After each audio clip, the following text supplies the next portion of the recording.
What happened, for the people who doesn't know what happened, is just near the Big Ben, the parliament, near the parliament on the bridge, a man drive his car onto people and injured up to 20 people and killed at least 2 of them in there, and then he crashed into the parliament wall and then run inside and knifed a police officer, and he was shot dead as well. The alleged assailant has been killed during the attack as well, while he was trying to go into the parliament. I would like to say that the media response and the police response was quite good in this time, very responsible.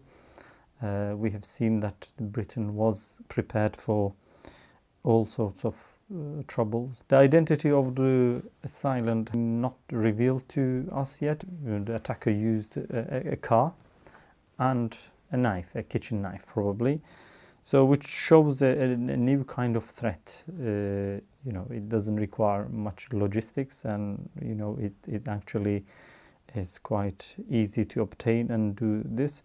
And of course, preventing this sort of an attack is quite hard. They can easily do this sort of a heinous crime without requiring any logistics, so hence they can't be traced back. This is one of the problems that I want to highlight today, is that because this nature of attacks always promoted by ISIL, it was in one way or another was obvious that this might be an ISIL related attack, which seems like it might be early to say in British standards, but it looks like it is one of them. And because ISIL promotes people to do this sort of obtainable weapons or weaponizing items, like a lorry or a car driving into crowds. So especially ISIS is losing the ground in Mosul nowadays, one of the, like their capital and also the last stronghold. Obviously, the new nature of terrorism won't be come to Islamic State in Syria or Iraq and fight in here and whatever. It would be like fight wherever you are and attack the officials around you and this and that. So because they have nowhere to call and nowhere to go, they will probably promote this sort of attacks a lot. So similar attacks can happen in different parts of the Europe. But what can we do to stop this sort of new breed of terrorism, who now doesn't have to travel to Syria, who can do their atrocities in their homeland? There is a big gap in terms of education, because there are some new issues which are becoming popular among the Muslims, issues that are very new to Muslim societies. One of them is internet safety, for instance. It's very new. Recently, everything become wireless and we can connect to internet from our phones and everything, so which makes things a lot harder for families to keep an eye on their children and see what they are up to and how they can avoid if something is going wrong. The second thing is we need more comprehensive training programs in early ages in madrasas, in different community settings. About, for instance, this rising threat of Takfirism, which is a hugely misunderstood issue within Islamic tradition. It is not in the spirit of Islam, or it's against the Islamic principles. There is another issue about homophobia. That is a difficult topic and increasingly influential, and we need to also involve that and like the discussion about that in our curriculums. We need to teach about emphasize about other side, the dialogue in Islam, the tolerance, and like we need to discuss the terrorism and extremism and how wrong they are according to Islam.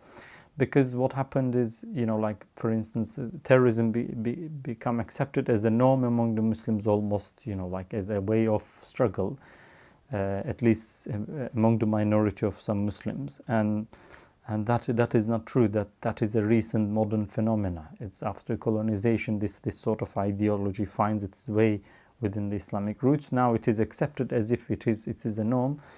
And similar to that, suicide attacks are like 3-decade-old issue for Muslims. It started in the time of Iran and Iraq war, and later it transferred into Sunni Islam over the Palestinian issue with the intifadas and stuff. Now it is accepted almost as normal, which is quite wrong, because it is explicitly forbidden in Islam to kill innocent people as well as taking your own life. So we need to definitely work a number of topics.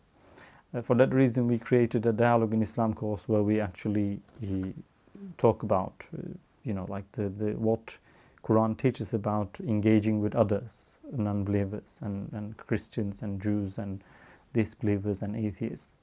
And on top of that, we also talk about the difficult topics in the time of the Prophet, where extremists often use to take out of context and promote in a different way to recruit people, and some verses from the Quran which are often taken out of the context and abused by extremists. So this is important that we make this sort of information available for everyone.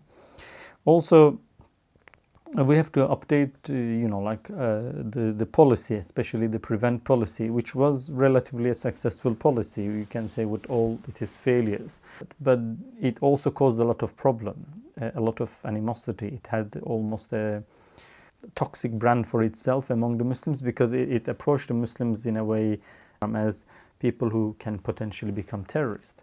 So we might want to consider updating those policies in a way that cooperating with Muslims to eradicate these problems.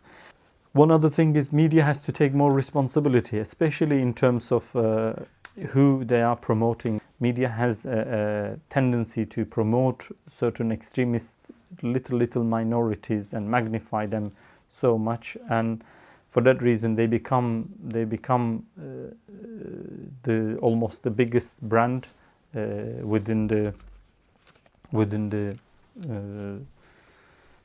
Muslim narratives.